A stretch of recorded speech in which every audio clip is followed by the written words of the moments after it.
নাক দেওয়াই করো তো।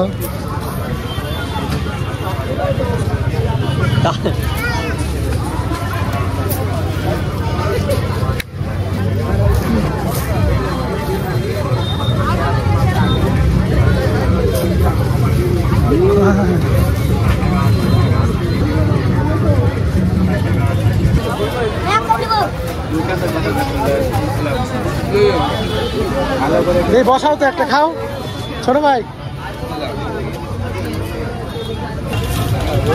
বন্ধুরা এই খাবারটা খাওয়ার জন্য আমি অনেক এক্সাইটেড।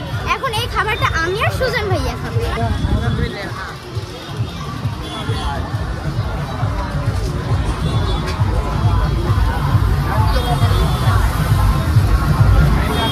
এখানে